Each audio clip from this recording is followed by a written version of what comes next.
नमस्कार दोस्तों, एजुकेट भारत में मैं आपका स्वागत करती हूँ। फ्रेंड्स, यदि आप यूपी टेट या सी टेट की तैयारी कर रहे हैं तो ये प्रैक्टिस सेट आपके लिए एक चैलेंज है, क्योंकि इसके क्वेश्चन बहुत ही ट्रिकी और एग्जाम ओरिएंटेड है। साथ ही इसको मैंने यूपी टेट और सी टेट के सिलेबस के अकॉर्डिंग बनाया है, पिछली परीक्षाओं के आधार पर। तो चलिए देर न करते हुए स्टार्ट करते हैं। इसका एक एक प्रश्न, एक एक कदम है जो आपको आपकी मंजिल के करीब ले जाएगा।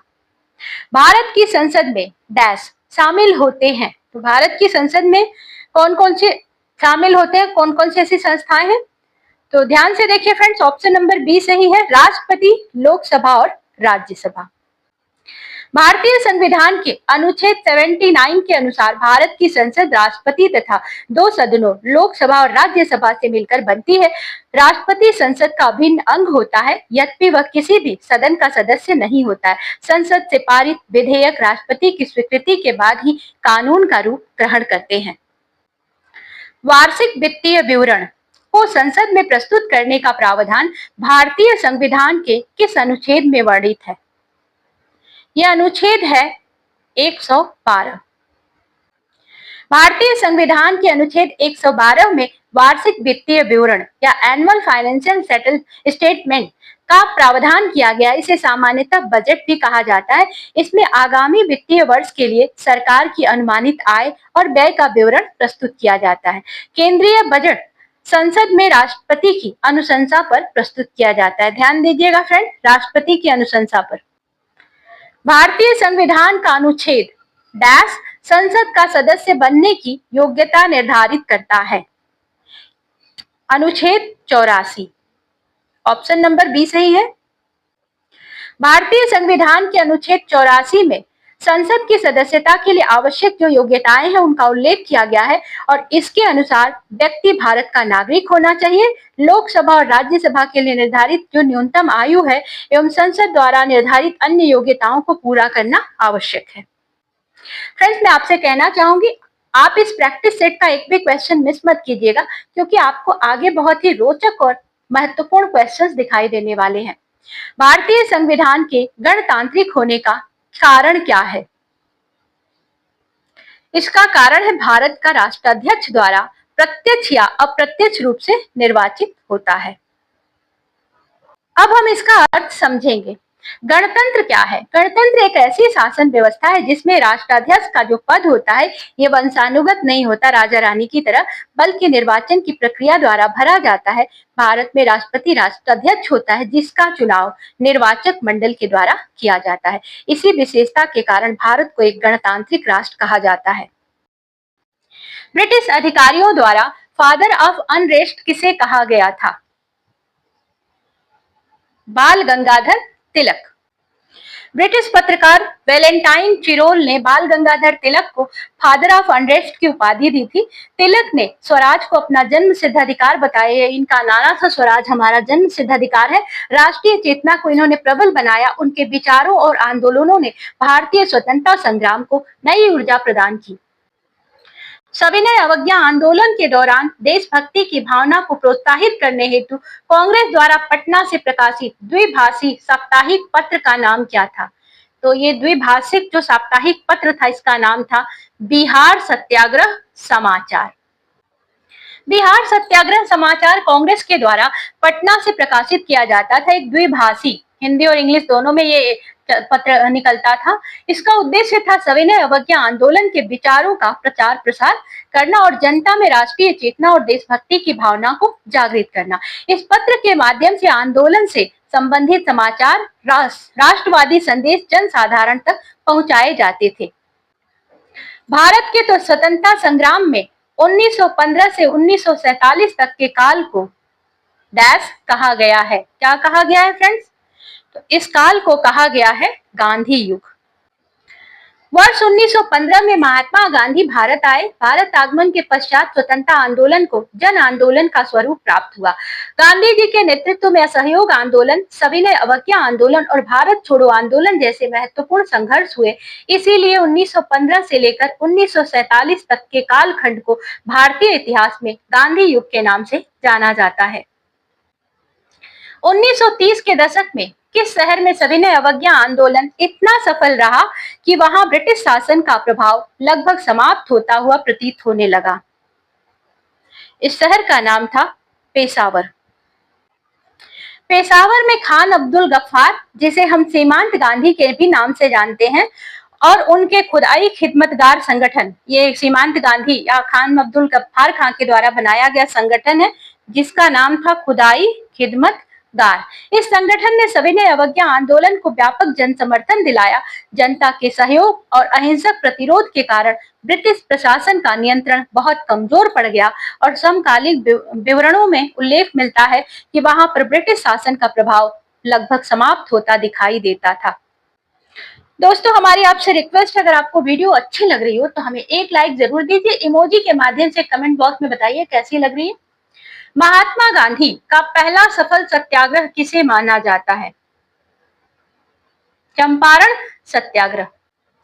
चंपारण सत्याग्रह 1917 में हुआ और महात्मा गांधी का भारत में यह पहला सफल सत्याग्रह माना जाता है। बिहार के चंपारण जिले में नील किसानों का शोषण और तीनकटिया प्रथा के माध्यम से किया जाता था। गांधी जी ने सत्य और अहिंसा के आधार पर किसानों की समस्याओं को उठाया, जिसके परिणाम स्वरूप ब्रिटिश सरकार को सुधारात्मक कदम उठाने पड़े। काकोरी ट्रेन एक्शन 1925 की योजना किस संस्था द्वारा बनाई गई थी? ये योजना बनाई गई थी हिंदुस्तान रिपब्लिकन एसोसिएशन।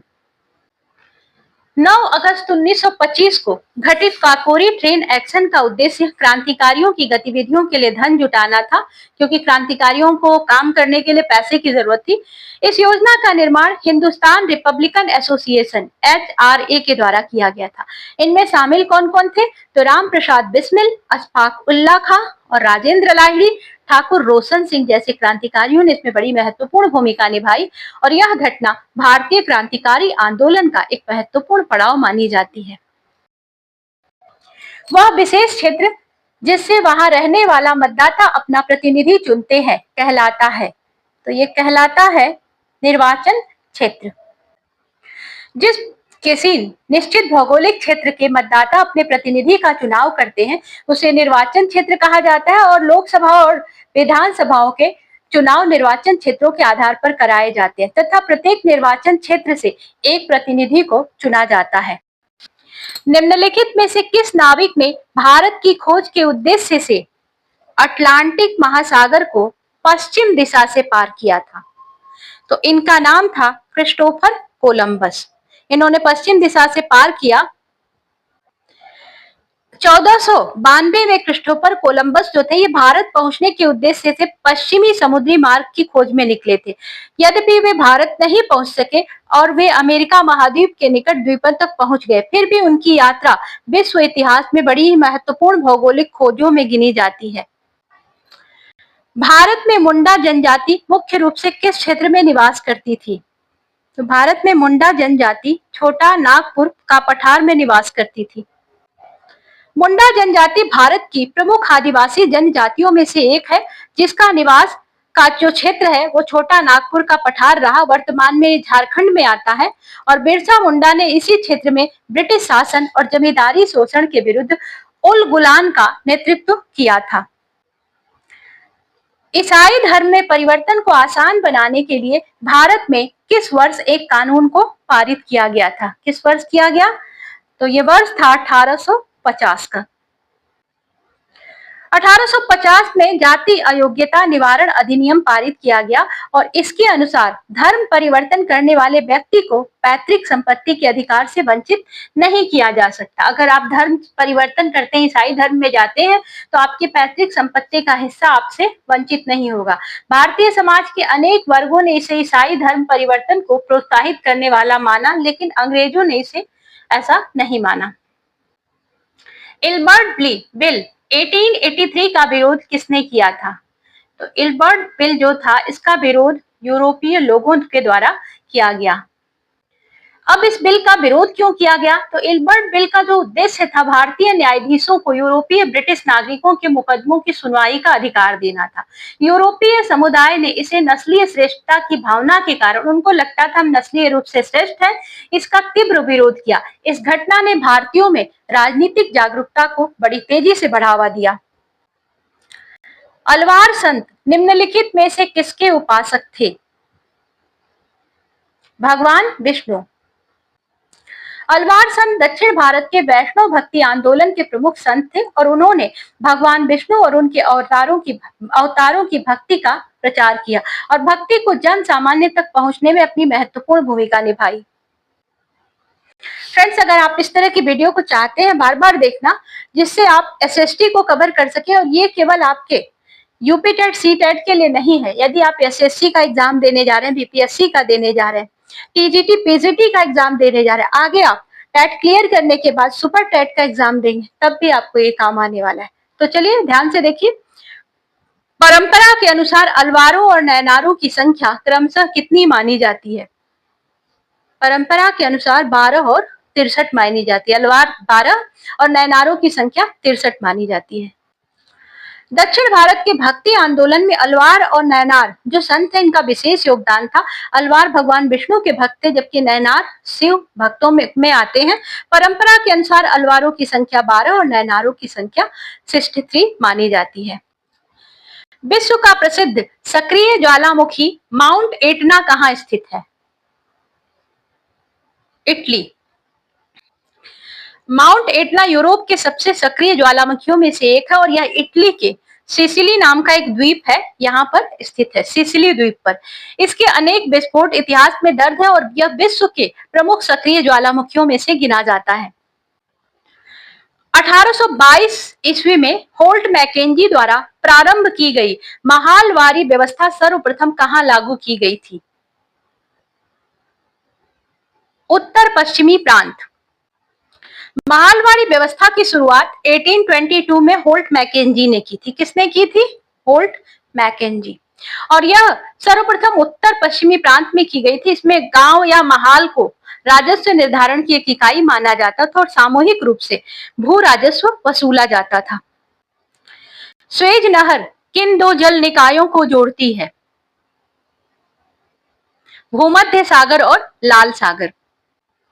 स्वेज नहर मिस्र में स्थित एक कृत्रिम जल मार्ग है जिसका उद्घाटन 1869 में हुआ था और यह भूमध्य सागर तथा लाल सागर को जोड़ती है। इसके निर्माण से यूरोप और एशिया के बीच का जो समुद्री मार्ग है छोटा हो गया और यातायात काफी सुगम हो गया। विश्व व्यापार को एक नई दिशा मिली है।